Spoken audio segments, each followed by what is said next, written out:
Да влезеш в банера трябва.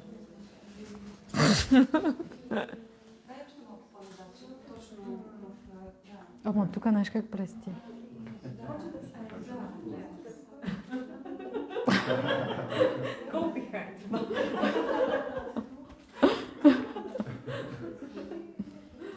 Добре.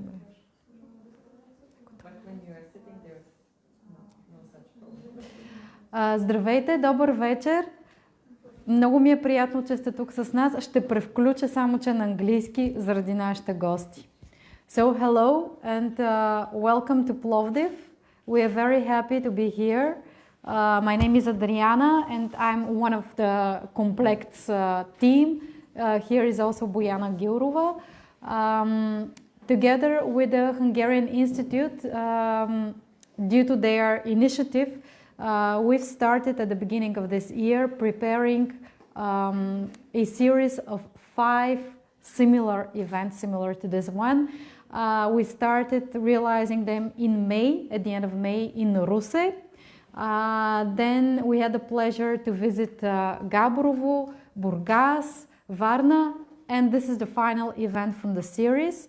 Basically, the concept is to acquaint the audience with valuable and interesting initiatives related to sustainability and sustainability in design practices. We strive to invite engaging speakers who are presenting their practices in front of the audience. These are practitioners who are leading the way towards a more conscious consumption, local use of resources, and overall leading a new way of thinking when we are using the resources at hand.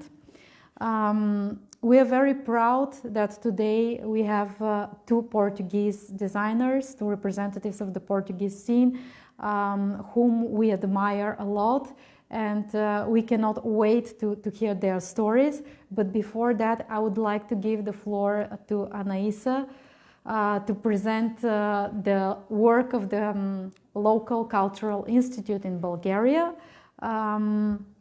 Very happy that you supported us in this endeavor and that you are a dear partner to this project.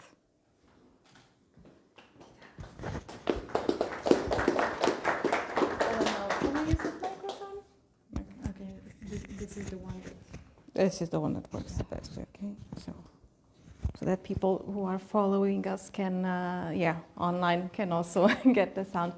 So thank you for the introduction. Thank you for all your presence. Of course, as I've already told to our guests and to our colleagues from Studio Complex, we are extremely happy as Camões Institute and also on behalf of the Portuguese Embassy to be able to finally, and I can say finally because we've been striving to have this happen for, in this case of this event, for some months, but we've been trying to have more events with Portuguese designers focusing on this area of culture, which I think is very important because it connects culture and also entrepreneurship and the connection with an audience that is both interested in the cultural products but also interested from a consumer perspective. So it is with great happiness, great pride that we host today Paulo Селмайер from Vicara Studio, which is a Portuguese design agency, and João Bruno Видейра. And both of them in their work try to do this approach of having sustainable design, sustainable practices, and keeping close to the sources and also keeping close to their customers. So for us, as I say, it was a bit of an adventure, but we managed to get them here to be with you today. And as I say, I thank to all the team of Studio Complex and of course to the colleagues from EUNIC and in particular to the List Institute for their enthusiasm and their support for this project. So I won't take too much of your time. I think it's more interesting that we listen to the designers. So I'll give the word. I think it's Paulo who is starting. I will start with Okay. I have my microphone. microphone. So.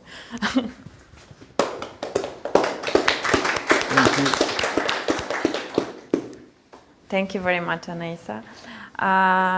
My name is Bojana. I'm the other part of Studio Complect, and I have the pleasure to introduce Paulo Селмайер to the audience. But first, I will tell you how we will proceed with the event. First, the two designers will have short presentations, and at the end, we will have a short discussion, and then everybody from the audience can ask questions, and yeah, we will keep it quite open. Paulo Селмайер is from the organization Studio Vicara, and we were very happy to find him because the organization is very interesting. It has a different, it's a different type of agency. They produce products, they work with a big community of designers, they are organizing events, and they are also designers, so we are quite happy to hear their story, and we are happy to give you the floor. To tell us more of your story. Okay, thank you. Okay. So, first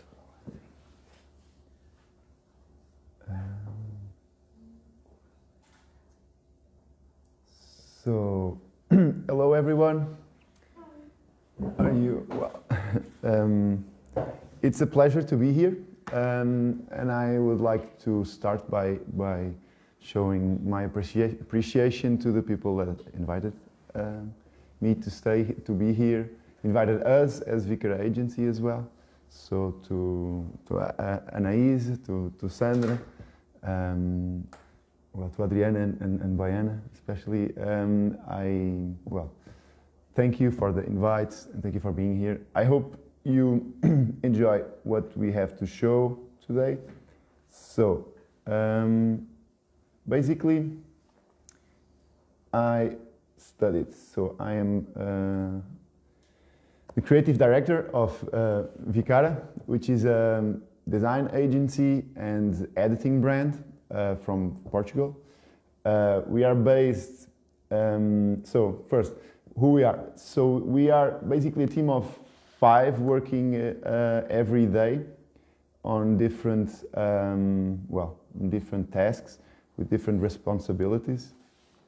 We work always as a team, so it's me who is here presenting, but in some of the projects, or most of the projects, we work together.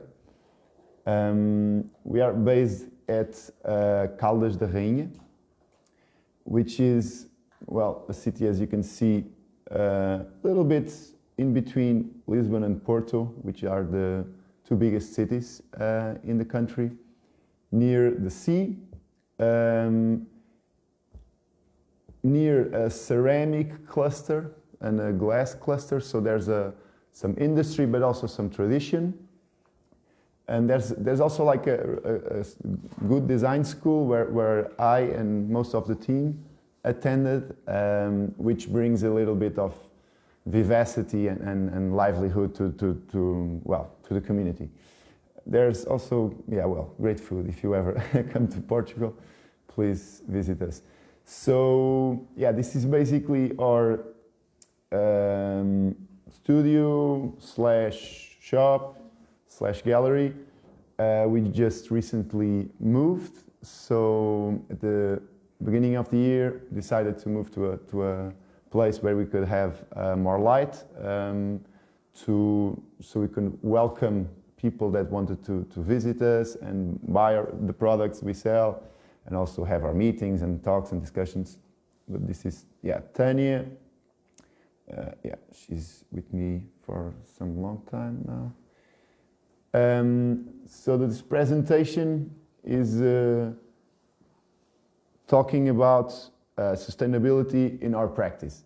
So I'm going to show you a little bit what we do or what we've done in the past, and how we incorporate this sustainable vision into what we do. First off, so the Vicara started mostly as an editing brand, but as it was founded by designers, me and Fabio, we also started to have some other design projects aside. Our main goal is to first off bring new talent, especially from design schools, to new markets, try to create like a sustainable social ecosystem for them to thrive.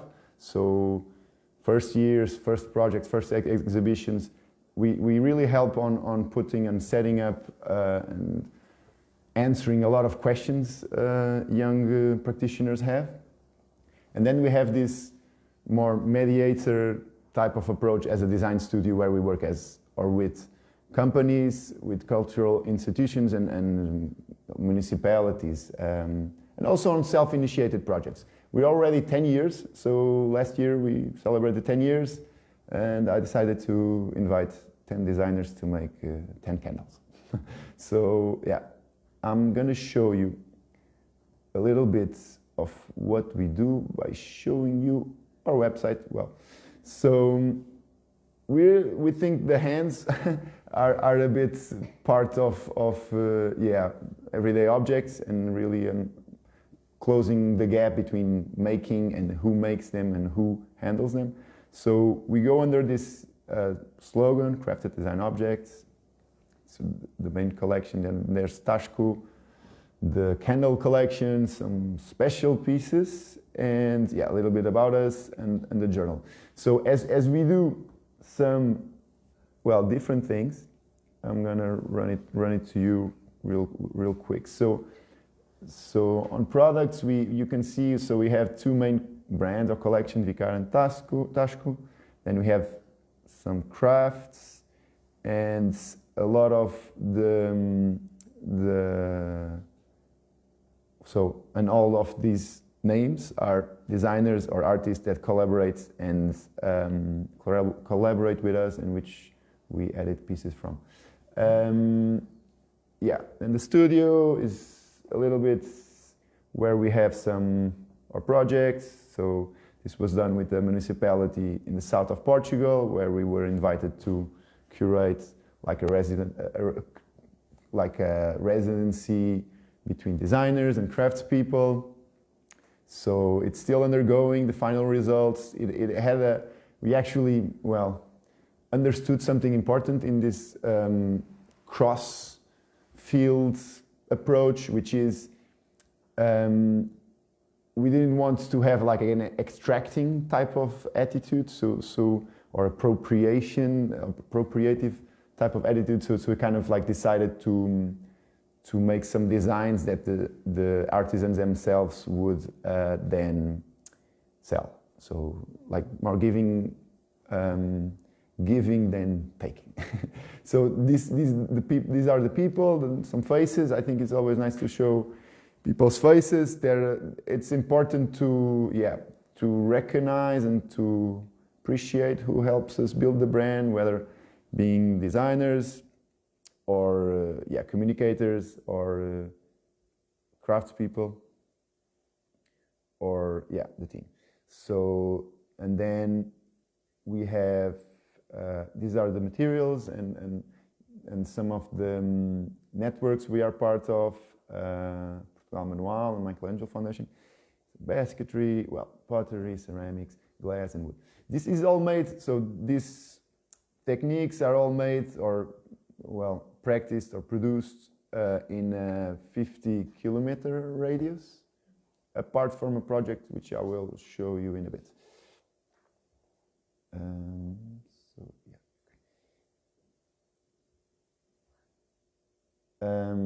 So one of the projects we launched in 2019 was a self-initiated collection where we wanted to kind of highlight a tradition and cultural aspect of food.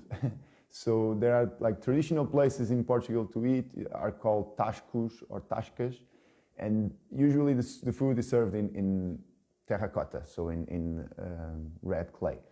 As a bit gentrification and mass tourism was a bit developing, we kind of wanted to go back to some of these roots and to have also a sustainable approach to tradition. So you have to kind of like nurture it so it doesn't completely die. Wait. Okay, no, not this. This was really fast. So what did we do? Kind of like invited designers. Some of them were actually abroad, and they're like, "Oh, what I really like is the olives." So this was a designer. He lives in France. He was like, "I really like to have an olive before dinner, and it's something that reminds me of home." And so, kind of like this narrative started. This was our first like art direction, and yeah, this is the logo of the brand. It's kind of like developed into a specific brand. So these are the craft people. So yeah, the pieces I just showed are made by João Coelho. He's really nearby us, and yeah, he helped on all of this process. He is also like third generation potter, and he kind of like now lives on this based on this project. So I have to go a bit faster maybe. So these are the other craftspeople. Another project we did within Tasco Tableware was a collaboration between illustrators and pottery makers in Viana do Alentejo. Is a town in the southern part of Portugal. So this is the local workshop.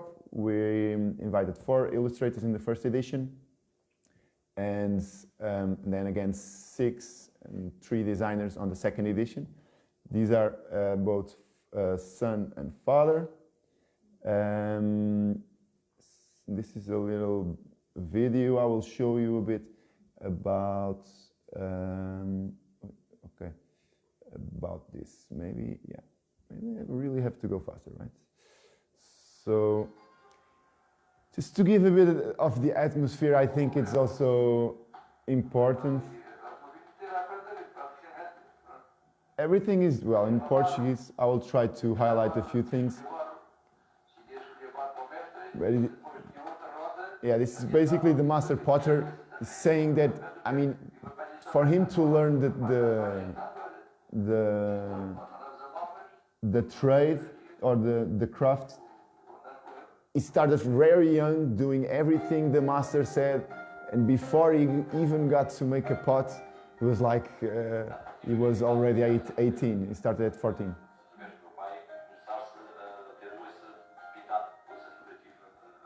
And now his son is saying that his father was responsible to introduce some new elements to the tradition of pottery, which was really focused on utilitarian objects related to water, and well, with kind of like the industry moving to different materials, either metals or especially plastics, they got less and less orders, less and less things to do. So they needed to shift, which is what we explore in this residency.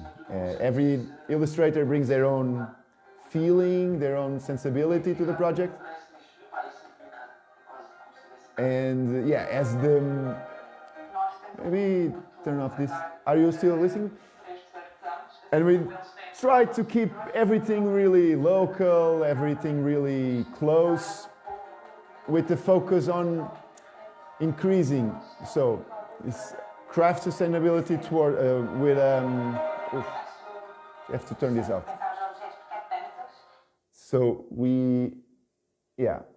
just to close up, we were focusing on creating like a good creative atmosphere based on, well, sustainable economic models for them to continue to work, but especially like a social sustainable mindset where people have to first value what they do.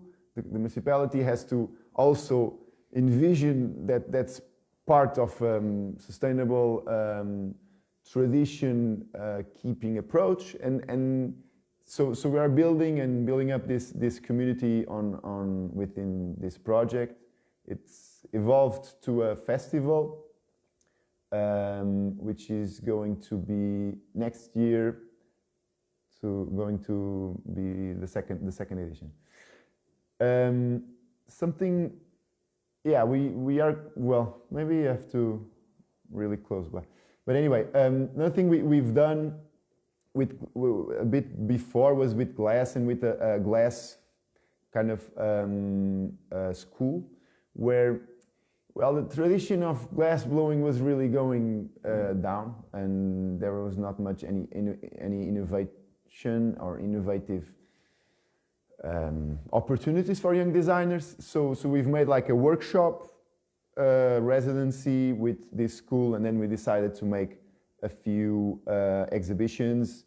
One was in Milan, actually, and this is a small video of the thing, which I think it's really, yeah, gave me a lot of pride to see and to show then what could be made in Portugal. Actually, this is really close by to the city I lived, Marinha Grande. It's a glass cluster, and to see that step after step, year after year, like the school got more people interested in producing glass. The glass blower started to employ his son to help with the orders he was getting out of the factory. The factory where he worked started to use color because they didn't have time to make new samples, but people were coming to me asking for things with color, and I said, people are coming, people want color, or people want some going back to this tradition of making a bit more artistic glass. And yeah, right now the things are more settled, and I think these projects contributed a lot to it, and it was basically started off as a joke. No, not a joke, not like fun thing to do with friends, you know. Yeah, I think when you bring some joy to the things you do, it's also interesting how things evolve. So yeah, basically we did a few exhibitions with the pieces. Some of the pieces we edit, so there's the second part of the thing. We edit it through Vicara, and then we sell them to different markets. I'm going faster, sorry. Okay, so this is going to be only cork from now on. For the 2 last years, I worked a lot with cork. Especially with the biggest cork producer in the world, which is from Portugal. It's Amorim. It's also one of the biggest factories or industries companies in Portugal. They asked us to design basically 2 capsule collections. One was what we called Origem. Origem is the Portuguese name for origin. They have this motto of being sustainable by nature. They have actually carbon footprint positive factories. So it's producing. So it's a production process and a material that for itself retains carbon dioxide. We developed. It was a long process. It underwent various stages with a lot of people. First collection was basically a color collection. So we kind of took the colors out of the ecosystem where the cork is being produced. If you ever went to Portugal, if not, I'll explain. There's like a whole region of Portugal where there are a lot of cork trees, which is a sub-branch from the oak trees, and they every 9 years are harvested, and the tree goes untouched, so only the bark is taken. And yeah, wait, no, okay. Oof, the sound is yeah. I will show it a bit, yeah, afterwards. So sounds, okay. The cork extracting process is by itself really sustainable because like it helps maintain the forest untouched. It's taken by specialized crafts people that they're advertised as the best paying agriculture workers hourly, and it's the whole kind of like ecosystem industry and also like landscape relation that, and we wanted to kind of keep it as a creative process. We took a little bit colors from this image. This is the product. So the product is basically a laminated flooring option. It has some advantages on the acoustic and thermal aspects, and then we also did some wall covering, which is basically two colors, green and orange. So this was one of the most challenging projects we've done, as we've done everything from the collection, the art direction, the graphic design, and the video. So this is the catalog. These are the lab samples, tests, and color sample tests we've done, because it's a huge factory, so everything has to be like then properly tested.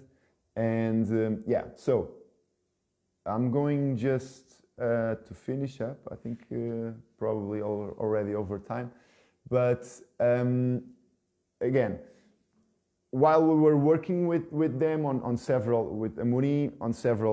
projects, the first one was with color, and then the second collection, which I'm not bringing today, was with like making new patterns by reusing scrap materials integrated into the blocks, which then they slice to make the floor. So in that process, they wanted to add color to the blocks, and they had really an efficient way of doing it, which was by basically adding paint, but it would never work as cork is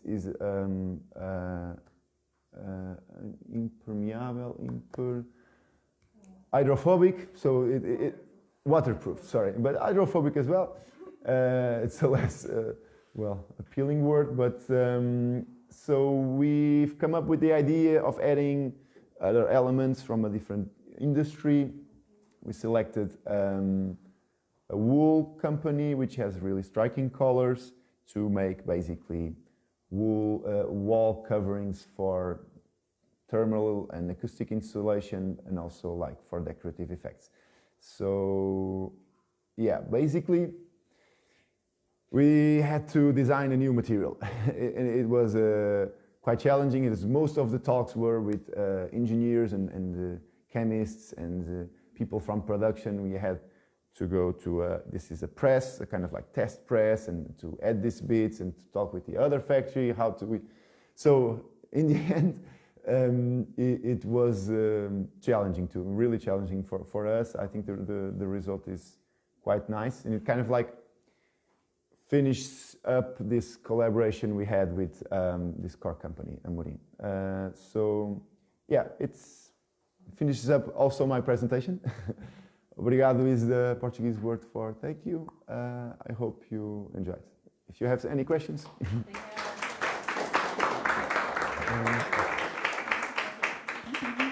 So the questions would be afterwards. Sure, I know.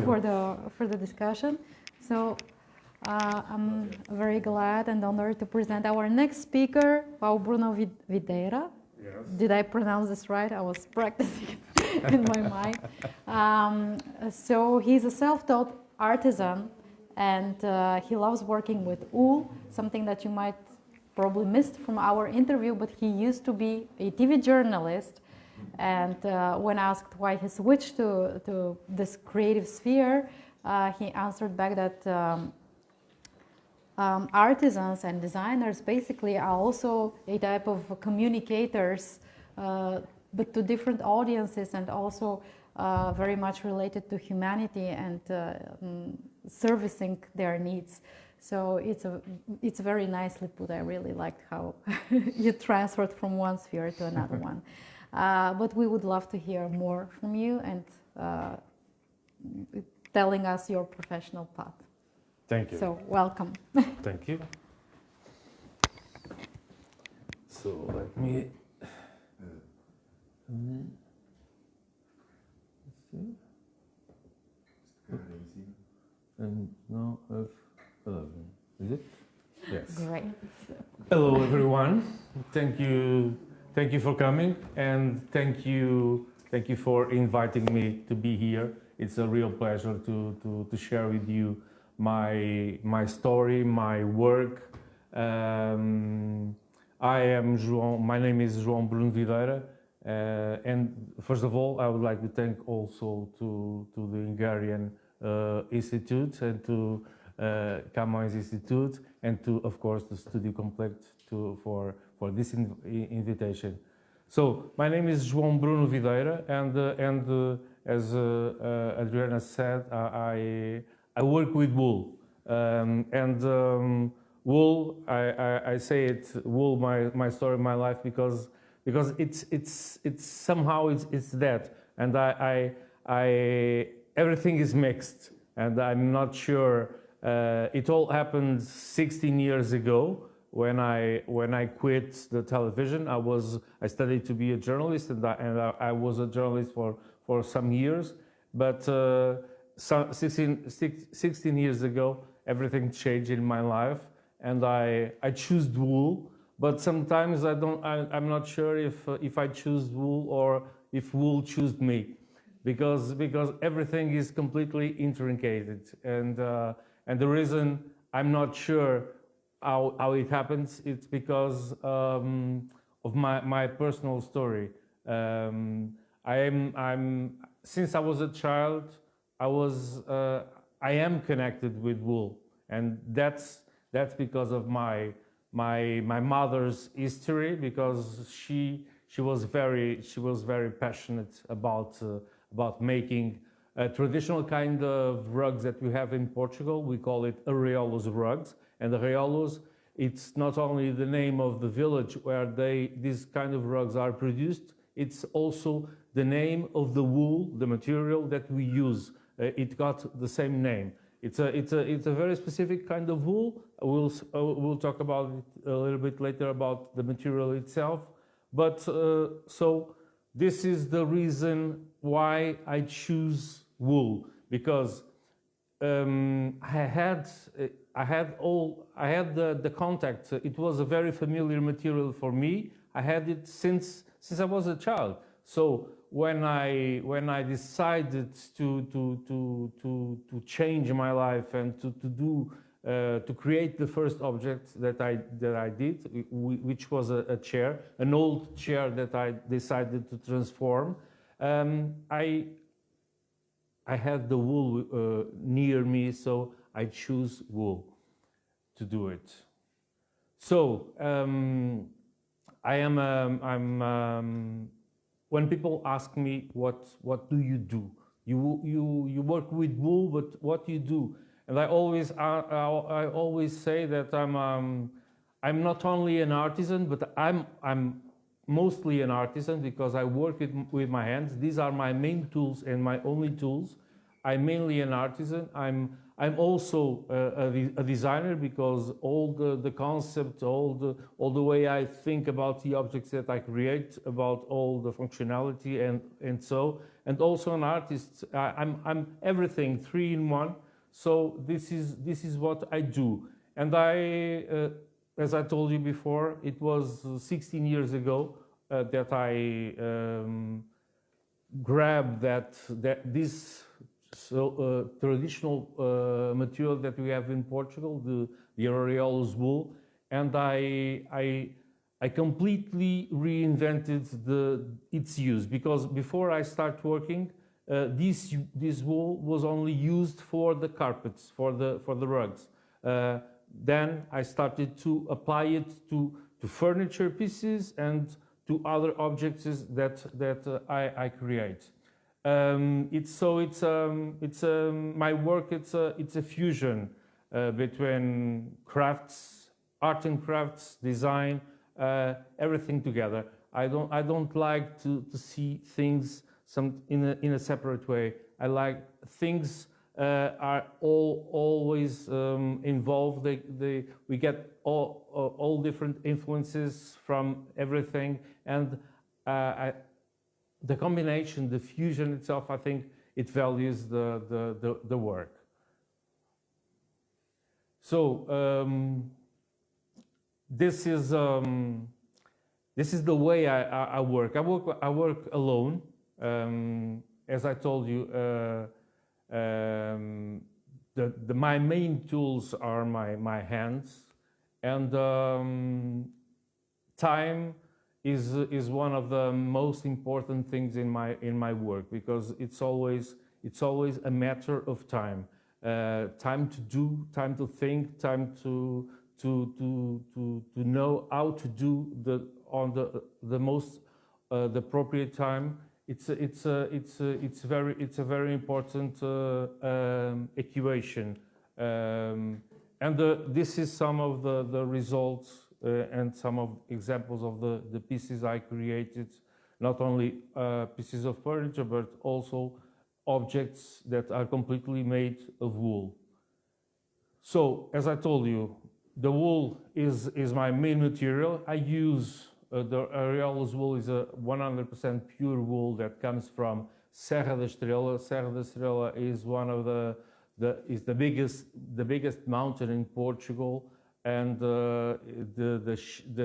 it's a wool that comes from the sheep, and they are raised in that area.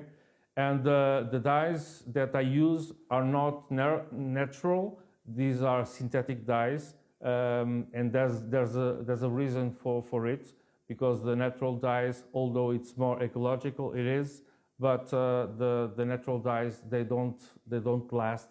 The color palette is very restrictive. I don't have the same color palette, and color is something very important for me in my work, and I need colors to be fixed. I don't want, they can change all over the years, but I don't want things to change immediately. And if I use the natural dyeing process, which is still possible, but it's very much more expensive than this one, and doesn't give me the same reliability that this one gives. So some of the characteristics of the wool that I would like to tell you, it's first, it's resistant. Although we seem to look at wool as a very fragile material, it is, but it's also very resistant. And in this case, the Areolas wool, it's I'm not sure if you know how the way the wool is done, the cables. It's all about being twisted, and this kind of wool, it's a 3 cables wool, all twisted, so it gives it a lot of strength. It's also a very its malleability. It allows me to make, and we'll see it further. Allows me to shape it. It's like that. That's why I say sometimes I'm also a sculptor, because I can really sculpt with wool, because I can shape it in the way I want. But in terms of natural characteristics, I would like to highlight the fact of being a natural insulator, not only thermic but also soundproof. That's something that we don't sometimes we forget it. It's breathable, it's durability, and it's also biodegradable, which is very important.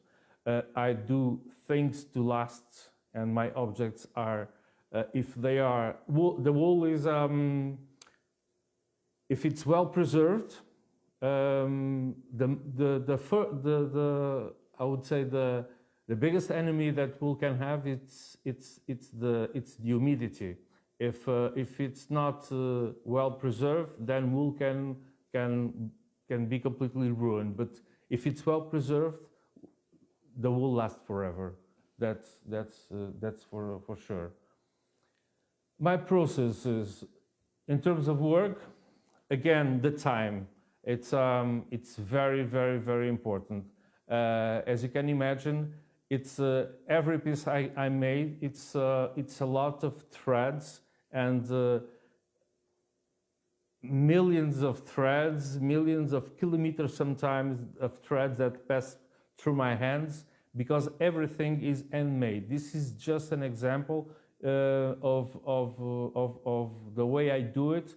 In this case, this technique that you can see in this picture, this is the way I create my own looms, because the loom is one of the techniques that I adapted. But instead of using the traditional looms, I transform my own pieces into looms. I weave directly into the pieces, and I can show you also later. I also do the wool ropes for some of the sculptures that I create, the wrapping. I call it wool painting when I create my canvas, my panels, and the sculpting, as I told you before. These are some of the examples of the final work. This is a long bench, completely woven, and it's a geometric pattern. But this is just an example, and you can imagine how to interlace all the things, the time that is needed to get to this final result. This is the top part of the bench, and this is the side aspect of the same, in this case in a wooden frame. This is also an example of the process of starting a panel. The panels that I can also call it my wool paintings, like this, and this is it's cut the image. It's not on full screen, but okay. And this is a composition that I can make in many different sizes, it's all about combining the colors, and the result is this also. Again, always the end as the driving me to, in this case, a piece like this.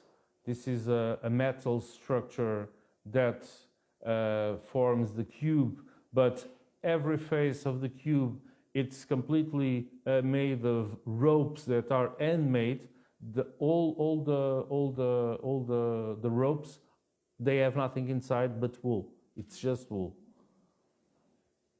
About the sustainability, which is our main theme here, I would like to tell you about my zero waste policy, which is very important, because I don't have any waste. All my waste is reused in some of the pieces I create.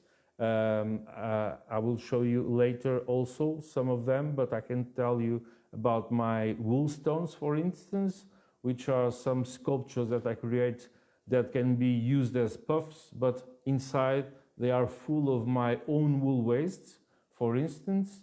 I use mainly local suppliers, such as in wood or metal, depending on the material I use for the frame, if I need some of it.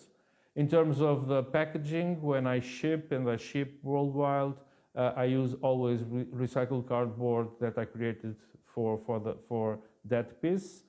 And I always promote the idea of transforming old objects into new ones.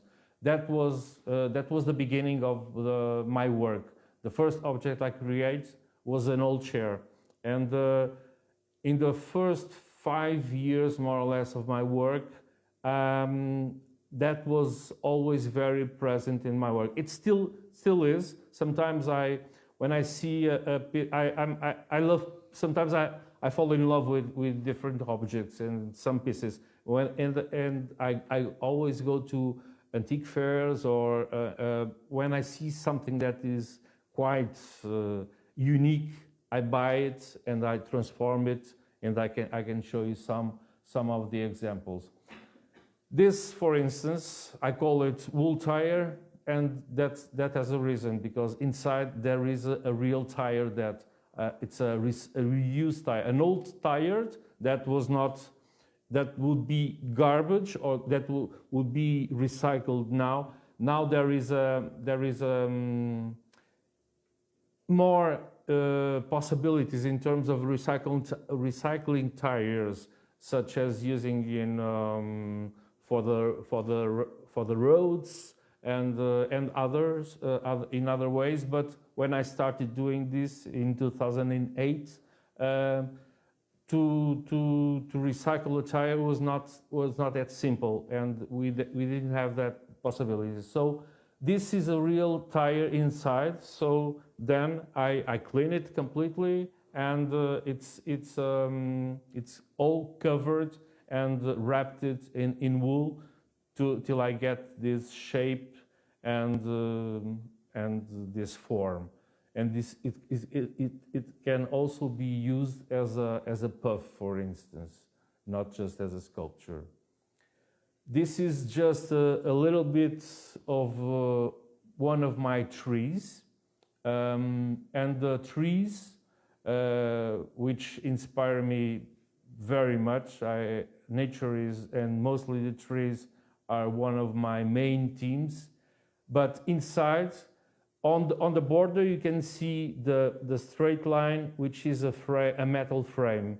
But the tree itself, it has nothing to do but wool inside. But and to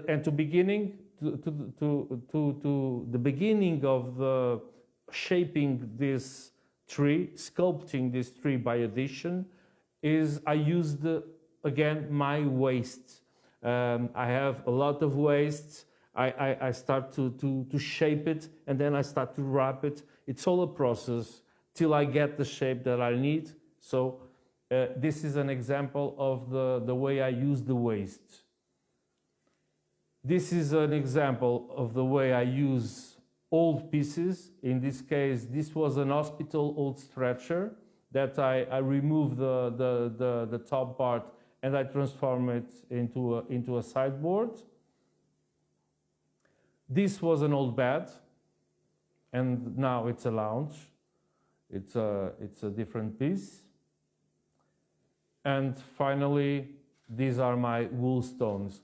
This was one of the most one of the first objects I starting to use the waste itself, and it's an icon on my work, and it's a real sculpture, but you can use it as a puff, as you can see, but inside it's completely full of my own wool waste.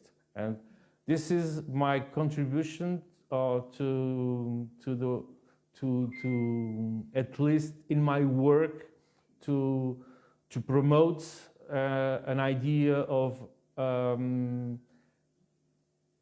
to produce, for instance, garbage, which we are always producing garbage, and we can reuse things. We can create old new objects from old objects, giving it new life, and that is also something that we need to change our mindset, because the lifetime, not the lifetime, but the valid I forgot the name, but each object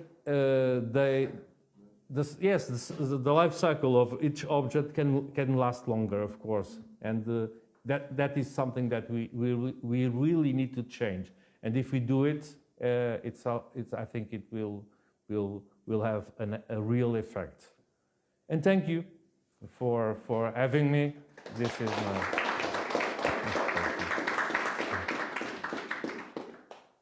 Wow, very beautiful objects. Thank you. If you want, we can sit here to the audience, and then we are open for questions from your side. Не, така. Тук, да.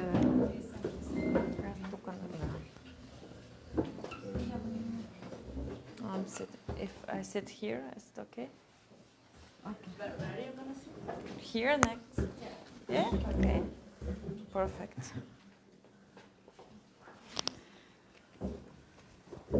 Do you have some questions from the audience?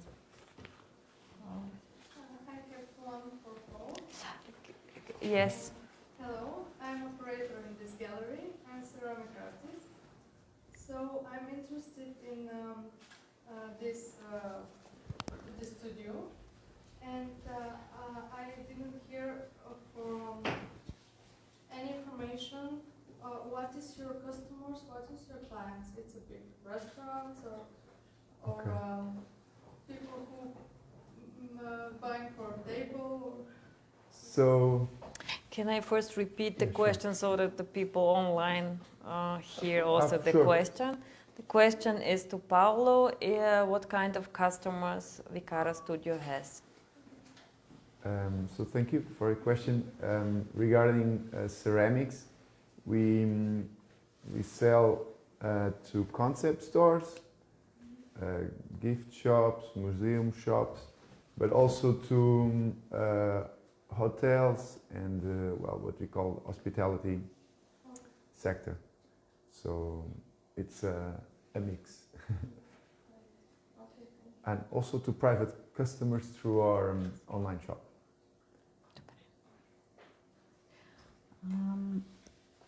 So this is a question towards both of you, because you both highlighted in your practice that you are working with local materials, local artisans, and local traditions. So in a way, does this, so how is this in a way liberating, but in a way also limiting? So can you elaborate on both sides of this situation, like pros and cons? Okay. I would say, well, Bruno, João, o que é que és? It doesn't matter. Well, I think the liberating side is always, well, sorry, I'm just going to start again. Do you want? No, like liberty and conditioning are always together. So one liberty starts or stops when the liberty of another or starts. I would say, I mean, it's quite liberating to do new things, and it's not that like we do new things so that we have newer things to sell for the market, or is it like a market need, but that somehow liberates from what could be, I think, an imprisoning vision, which is that tradition stays the same all the time. So I would say that, we need tradition as a kind of balance with the past, and then a liberating vision for the future towards new things. Okay. In my case, I work only with Portuguese materials, and that is my concept since the beginning. And as long as it makes sense, I will keep doing it, because not only for me it makes sense, and helping the community, helping the people that I need as a suppliers also makes sense for me, and that's also what my clients want. Most of my clients are foreigners, not only foreigners outside of Portugal, but foreigners living in Portugal, which is quite common in the last 10 years. I would say that it's a bigger community. It's growing, and people want and they are looking for Portuguese things, Portuguese materials, Portuguese traditions, reinvented with a new approach, and that is all I do since the beginning. So why would I change if I was at the beginning? It was so difficult to overcome and to reach all I had in my mind. Now that people are looking for what I have to offer, why would I change? Yeah, but maybe in your restraint is, I'm sorry, you mentioned several times that time is the most precious thing. But people who orders me my work, and I would say that 90% of my work is commissioned works. So, and people who wants a piece of my work, they know that it will take time. How much time does it take? It depends.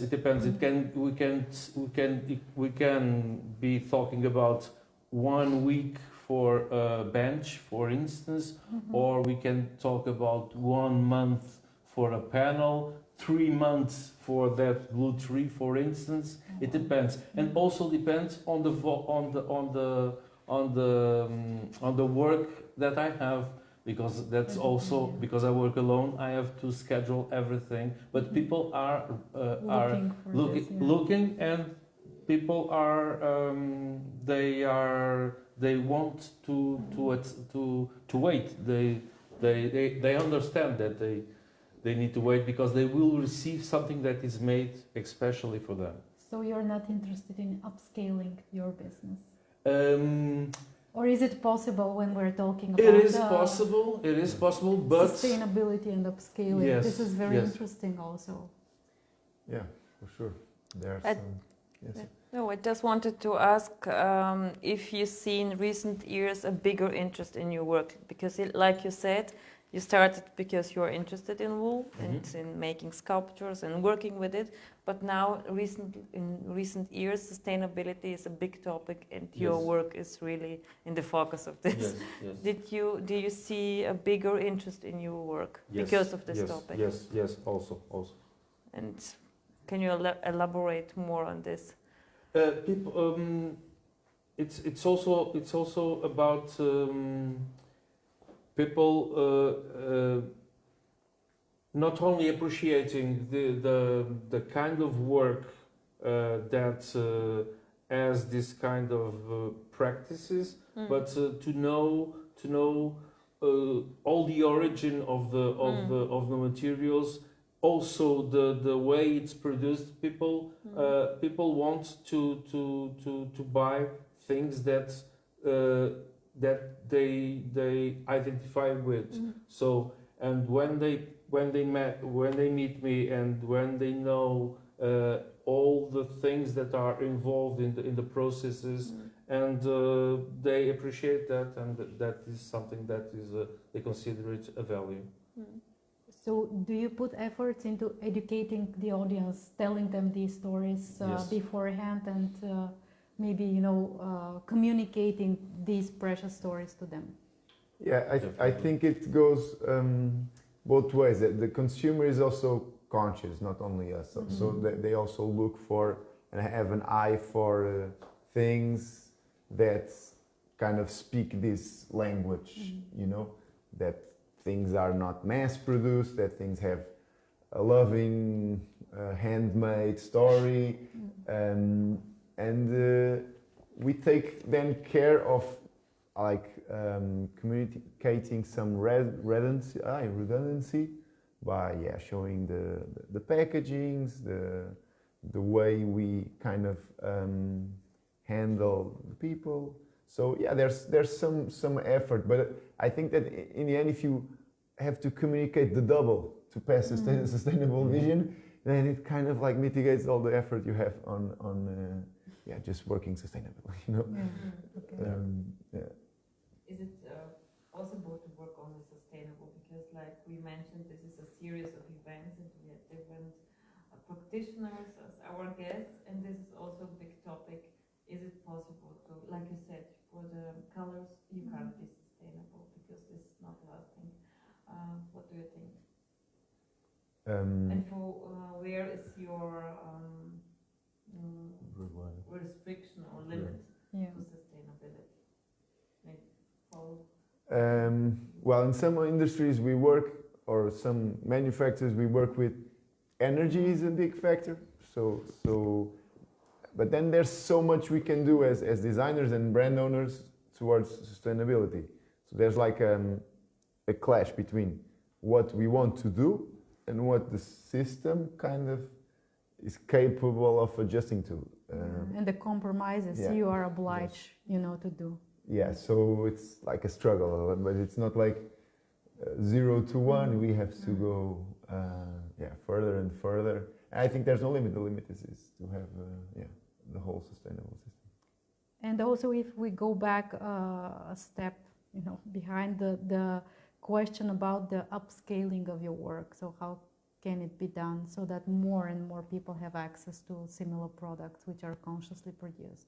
Is it possible, or, I mean, in your case, also, is it something that you can work? Well, I can work. I will never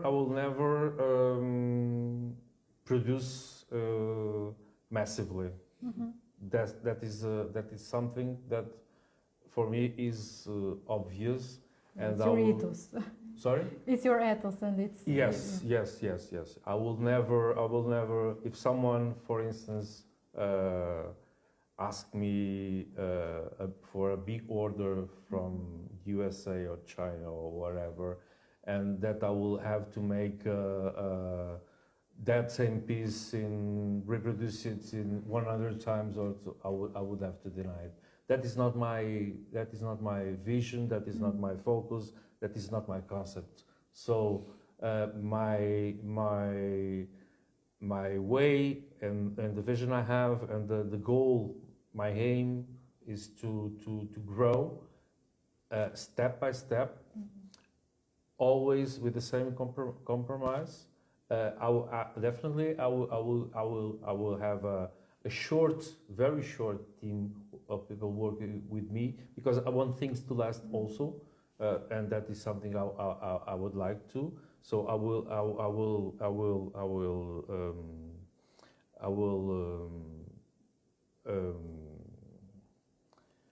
have people working with me, but it will be always in a very small scale, because that is not necessarily in terms of what is produced. That is not necessarily bad for in the way I see it. So I will keep it that way. And do you repair your items? Yes, always. Okay, great. Total warranty for life. Wow. The only thing, normally I say that the only two things I cannot guarantee is against cats and knives. But even in this case, I sometimes I open an exception. 3 or 4 months ago, I shipped a piece to a client. It doesn't matter, and he decided to open it with a knife. She's out. Cutter. With a cutter, yes, not a scissor, but a cutter. Yeah. So, and then he told me, "Wow, something happened," and I did repair it. Wow. But okay, it's no total warranty. Do we have questions from the audience? Just interrupt us. Feel free. Maybe Yeah, of course. Yes. The question is for both of you. You told that you don't want to upscale too much, and your work is more design piece, more like design statement. Yes, hard And- statement. Yeah. Almost. And my question is regarding the big business. How can they adopt some of your practices, some of your materials and Approaches. some of your Well. approach to design? So thank you very much. This is a very interesting question. I'm going to repeat it for the. It was good. Okay. Okay. Great. I think Yeah, so just regarding big companies or large companies, there's like the three, so sustainability towards, well, for economic, environmental or social reasons are a bit together. And well, if most companies search just for, especially industrial companies, for economic sustainability or profits, larger profits, they tend, and they are well, they will be also obliged to incorporate these practices.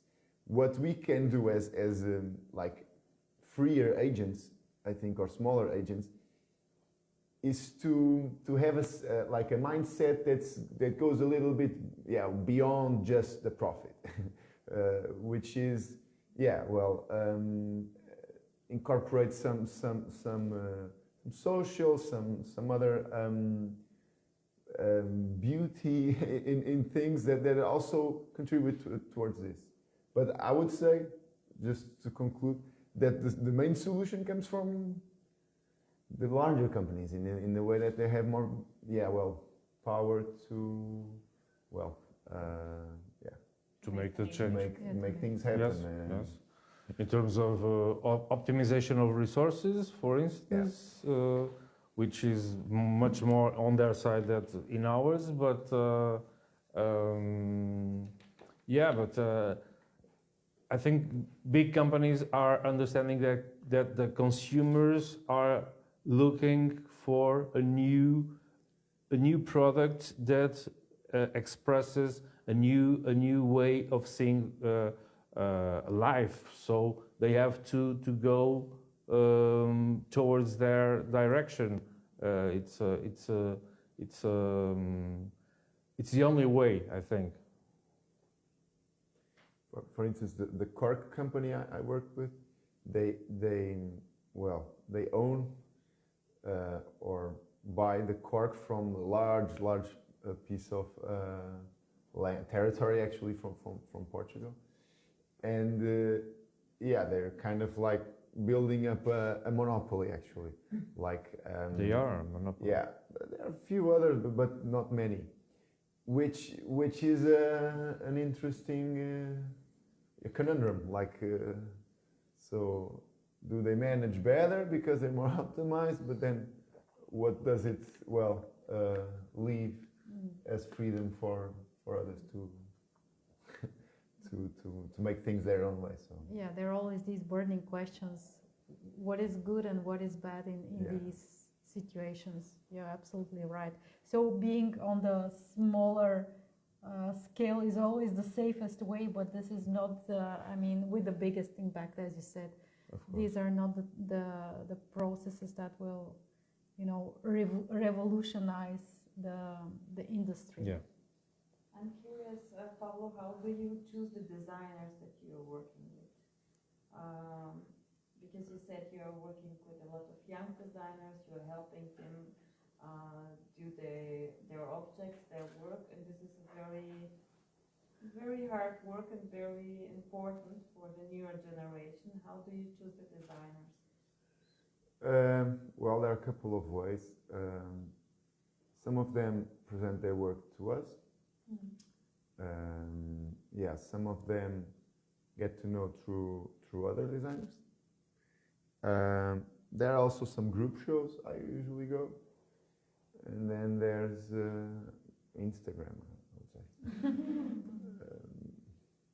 That's mostly it. Are you interested also in working with foreign designers? Because I suppose we have also designers here in the hall and online, and Bulgarian designers are also very curious to work with foreign companies and organizations. So are you looking also Um, outside of Portugal?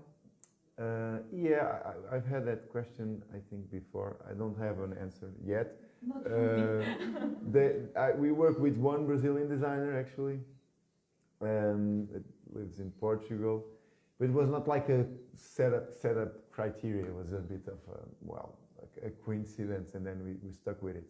Maybe in the future we can envision working with foreign designers. Yeah, for sure. And what is the interaction between the artisans from the older generation and, for example, your project with the illustrators? How was this? Yeah, it's really sensible, but it's about building up relations and like being able to communicate mutual benefit. I think this intergenerational kind of like relations are always based on food. In my perspective, it's like let's go eat, let's go talk. I mean, there's a common ground in food, so things try to develop from there, I think. It always gathers people. Yeah. For us, it's alcohol. Well, you have to drink something. I mean, Is there, in your opinion, a material which is going to be the material of the near future? Obviously, wool. Wool. Yeah, wool. Not necessarily. Not necessarily. Yeah, not I'm just necessarily. curious. What is your, professional opinion on that, based on your experience, of course? On this. So I don't have an answer for that. I think I can give an example. Portugal, for instance, is covered, mostly with cork trees, or half cork trees, half eucalyptus. The eucalyptus are there for the paper industry. And we're making basically a residency in the next couple of months with some designers, building objects or making objects with eucalyptus, as the traditional tree in Portugal used to be pine tree. There were some fires. No one wants to like regrow pine tree, and in the future, our material of no choice in wood will be eucalyptus or imported wood, and that set up like a whole question about where things come from. In your mind? Any material that incorporates the reusing of other old materials, that is definitely the material of the future. I'm not sure if it has a name. I've seen in many different international fairs that I've been there, a lot of experiences.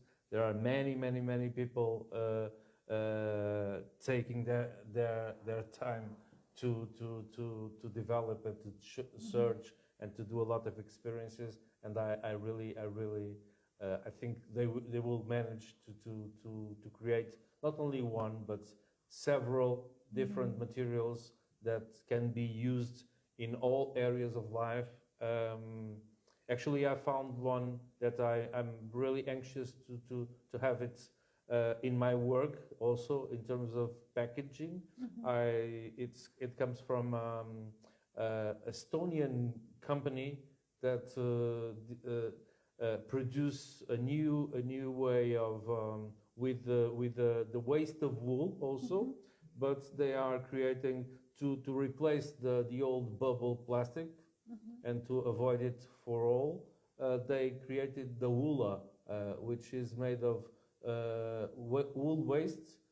But it's to wrap the pieces. So that is something.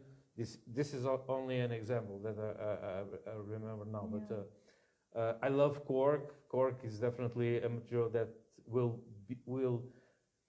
needs to be even more promoted. But everyone see and now is aware of its characteristics, because it's a marvelous material. And I also have some pieces made of cork with wool that I didn't show yet. And well, it's I think there will be many options. Yeah, I think the future, I think we need to have hope, and I think it's yeah, there are some very bright and optimistic developments in Of terms course, of I think so. mixing Yeah. science and design Of and course. producing course. new materials Yes. from this interaction. Yes. Yeah, the objectives are how to magnify these efforts and make them more available for the consumers, Of because nowadays the consumers, at least in Bulgaria, are not, I mean, But even in willing to Portugal, to it's the same. leave their how to say comfort zones and make efforts into being more conscious in using even these plastic bottles and yes, things yes, like yes. this. So But it happens the same in, Yeah. I think, all over the world. It's Still. everywhere. Yes. Yeah. It's still very expensive to Of course. experiment with Yes, new yes, yes, yes, materials, that's and the thing. also as a consumer, Yes. it's It will quite take- it will expensive, take, so it's, More time it to. will take Yeah. more time Yeah. to be. and state regulations, of course. This Yes. is Well, this is also- the bigger Yes, factor yes, in all yes, of yes. these. Yeah. So, any more questions from the audience to wrap up this discussion? It's perhaps less on the sustainability side, but I just have a bit of a curiosity, and I'm not from the design field, as you Yeah. already know. But both of you have as a main feature the fact that you bring together traditional craftsmanship, traditional materials with innovative design. Is this a process that was peaceful, so to speak, to you? Is it something that creates sometimes tension? Especially when I'm thinking about when you were setting up, and maybe this is interesting for starting designers, when you were setting up, did you have a clear approach, a clear line that you wanted to follow, or has this been a bit of a step-by-step until you find the formula that feels right for you? And also, did you feel that you're going to be pressure from the market or potential customers to look a certain way to produce something that has specific traits or not? For me, it was obvious, and it was not something that I planned, or it was. I just follow my heart, and I follow my hands in this case, and that is my language. For me, although I use traditional materials, some traditional techniques also, and my aim and my concept is to show people that we can go back to our origins, for instance, but it was never the idea of replicating the past. No, we have to grab everything that we have good from the past, but the language has to be contemporary. That is obvious, and so it was a natural process in my case. Well, in my case, actually, no, because I had some. So I studied to be a practitioner designer. So I studied design, and and then I went. So in Caldas da Rainha, then I went to Italy for Erasmus. Then went to Eindhoven for an internship. I decided to come back, and the shift in between realities was a bit, well, too much to take in.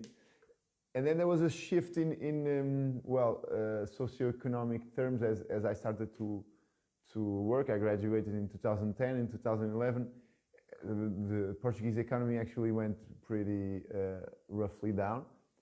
So my expectations from growing up in the 90s in Portugal were like a bit different than the expectations I had working after that. So myself and a lot of I think people from my generation struggled to find like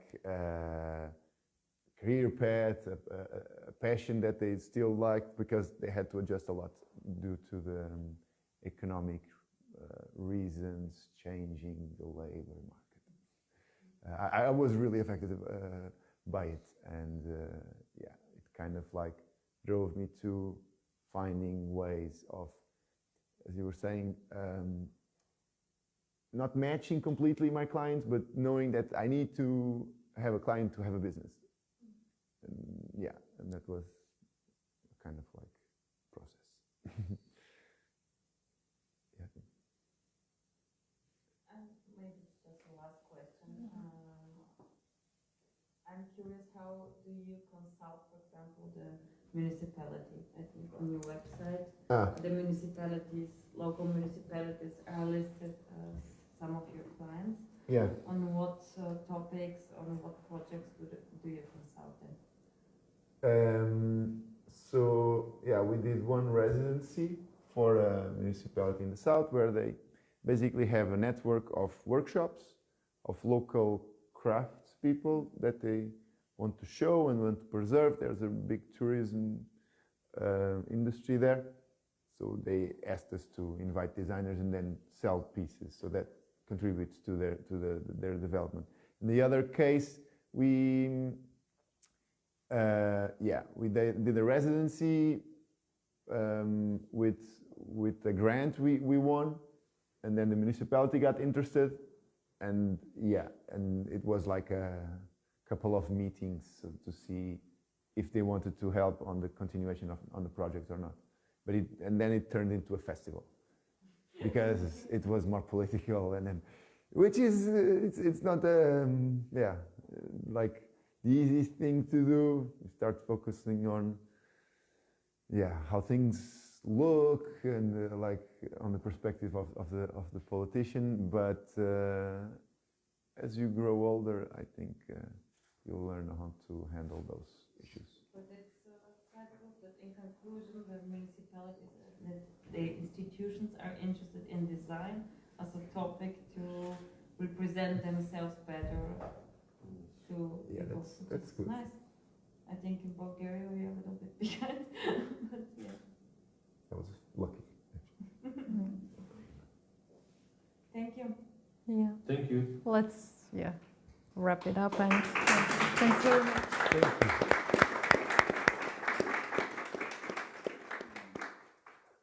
And that was all for the series. Thank you, Sandra, for initiating it. It was very interesting for us as well. Very challenging also. Okay. Let's have a nice evening. Yeah.